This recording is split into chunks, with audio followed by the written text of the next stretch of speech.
شیزان نسیم کشمیر سے پوچھتے ہیں غسل کرنے سے وضو ہو جاتا ہے یا نہیں؟ میں نے ایک اہل حدیث مفتی صاحب سے سنا ہے کہ غسل کرنے کے بعد اگر آپ کا ہاتھ شرمگاہ کو لگ گیا تو اس سے وضو ٹوٹ جاتا ہے، اس بارے شرعی رہنمائی فرما دیجیے۔ اس مسئلے میں اختلاف ہے فقہا کا، اور فقہا کے اختلاف کی وجہ روایات کا اختلاف ہے۔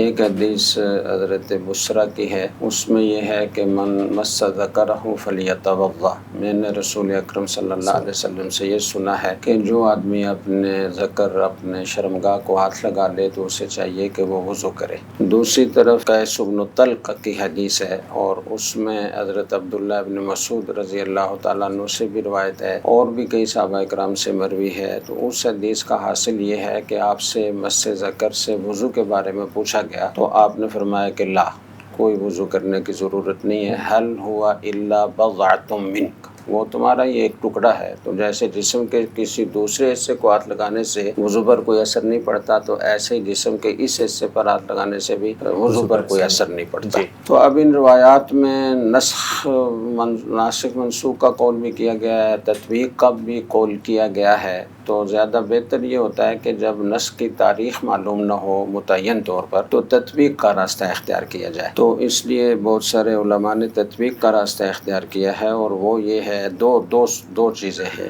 ایک یہ کہ من مس ذکرہ فلیتوضا میں وضو اصطلاحی مراد نہیں ہے، بلکہ ہاتھ منہ دھونے کو بھی اس وضو کہہ دیا جاتا ہے لغتاً، صرف ہاتھ دھونے پر بھی وضو کا اطلاق ہوتا ہے۔ جیسے آپ صلی اللہ علیہ وسلم نے دسومت والی یعنی کوئی چکناہٹ والی چیز کھانے کے بعد آپ نے فرمایا کہ وضو کر لیا کرو، اور صحابہ کرام فرماتے ہیں کہ ہاتھ دھو کر بتایا کہ یہ ہے اس سے وضو۔ تو اس طرح یہاں پر بھی وضو سے وضو اصطلاحی مراد نہیں ہے، بلکہ ہاتھ دھونا مراد ہے کہ ایک ایسی جگہ پر ہاتھ لگا ہے تو نظافت کا تقاضا یہ ہے کہ ہاتھ دھو لیے جائے۔ اور دوسری تطبیق یہ دی گئی ہے کہ من مس ذکرہ فلیتوضا، یہ وجوب پر محمول نہیں ہے بلکہ استحباب پر محمول ہے۔ تو کوئی اگر ہاتھ لگا لے تو بہتر ہے کہ وضو کر لے، ایسا نہیں کہ اگر اس نے وضو نہیں کیا تو اس کی نماز نہیں ہوگی، نماز ہو جائے گی، لیکن بہتر اور مستحب یہ ہے کہ وضو کر لے۔